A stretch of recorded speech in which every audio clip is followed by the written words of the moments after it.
This is version 2 of my recommended guitar and bass straps video because I misspoke in my previous video. In particular, I misspoke about this strap, which I have, own, and truly love. It's so comfortable that I said it was padded, and it turns out there's not actually padding in there. It's just super, super comfortable. Very soft material, um, but not so soft that it's like fragile. The strap's going to hold up and last a long time. The thing I like best about it is how adjustable it is. Whether you're a little kid or an adult, it can adjust. An adult who's could have missed a meal or two, it will adjust all the way out to fit you or all the way down to fit you.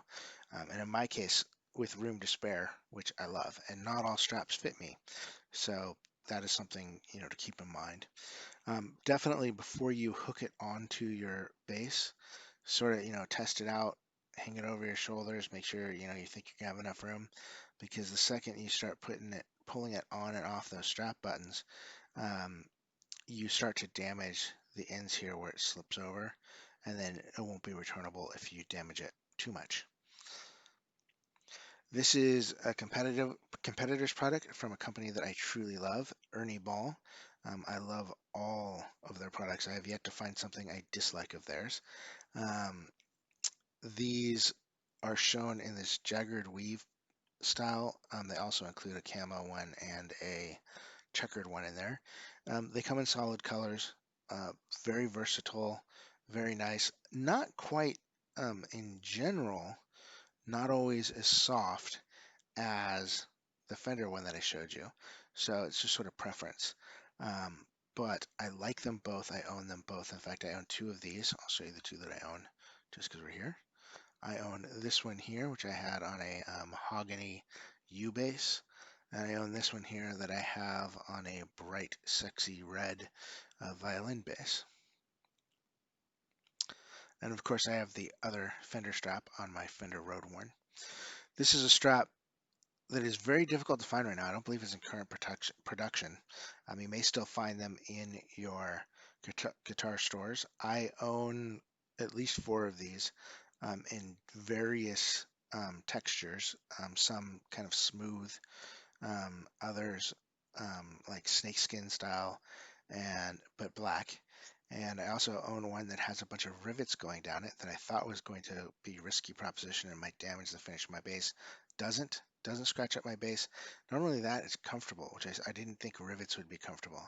So if you're thinking punk rocky, metalhead type thing, death metal, whatever, you maybe, Kiss, whatever type thing, go for it. In my experience, I can't guarantee all of them, but in my experience, at least with the Ernie balls, it was both comfortable and not in risk of damaging your bass. But again, this particular style leather string strap, at least from Ernie Ball, is going to be difficult to find. You will find it to be very prevalent from other companies. This is the new style Ernie Ball leather strap. It is adjustable just like their cloth straps, and there is an advantage to that. While it may not have the traditional look that you would think of with a leather strap, it is much, much more adjustable and adjustable on the fly. So, definitely going to stretch out, shrink down. It'll shrink down a lot more and stretch out to a probably longer, I would assume, than the old style leather strap. Speaking of an old style leather strap, this is another one from Ernie Ball. These are still in production, at least as far as I can tell.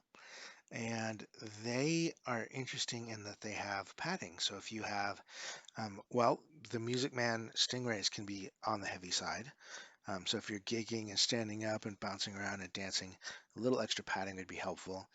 Um, the other bass I was thinking, and it always escapes my mind right when I want to talk about it, the Gibson Explorers, I'm told, are tanks as far as like how much they weigh. They're just massively heavy. If that's the case, I would gotta assume those Thunderbirds are heavy too, based on how they look.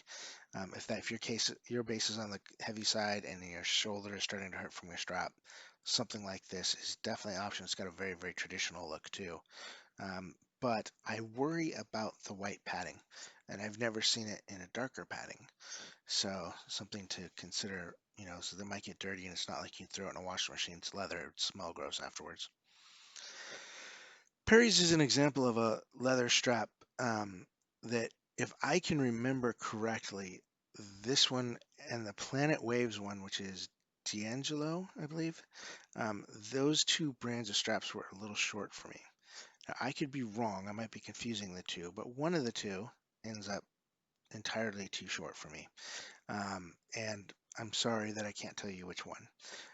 Something that is really, really cool about both is that they offer a lot of different patterns, right? So if you're not everybody out there in the world, could afford to lose an extra, few pounds. So maybe you're younger, or maybe, just a svelter frame. This could be a perfect strap for you, as could the Planet Waves one. I did, in my experience, and this may not be the case with all of them, or not, it may not even be the case with both of them, compared to the old school leather Ernie Ball strap, they felt a little cheaper. But they might appeal, and they were definitely quality enough to a younger player. They might really, really appeal to them because, well, they might have their favorite band all over it. They might have like a cool pattern that they like. Now, I chose this one, which is probably not the coolest looking pattern in the world, but it's definitely, bright and showy. I chose this one because I didn't want to, like, show Elvis or something like that, or Betty Boop, and have the people that own the copyrights to those images and those names, and say, pull your video down, it's a copyright violation. So you just never know. It doesn't hurt to be extra careful. So in any case, those are my take on the straps. There are a lot of, especially here on eBay, and I chose eBay just so you can see like the best possible deals that you can get on these things. They're definitely available in the guitar store, and who knows, the guitar store might have a good deal on it as well. Um, be careful of no-name stuff. You definitely want to have some sort of name to it. I've ordered a lot of cheap, straight from China straps in the beginning, especially when I was trying to get bases for nieces and nephews. And I went on the cheap side and thought, wow, $5 for a strap, how awesome is that going to be? It was absolute garbage. It was just super, super thin. The adjustment would slip on it. The tri-glide adjustment type things would slip on them. There was the leather material that you put around your buttons, or that you would put your strap lock on, would fall apart over time. All of the straps I've shown you, even the ones that I said were meh, maybe, um, all of those will hold up. No question. All of them held up well for me. So they're high enough quality that they're not going to fall apart on you. It's just a few of the ones I showed you I liked better, but all of these are very popular options that are going to work for you, whether you're using an electric guitar or a bass. Okay, thank you very much for watching. Please like, share, subscribe. All three help us considerably.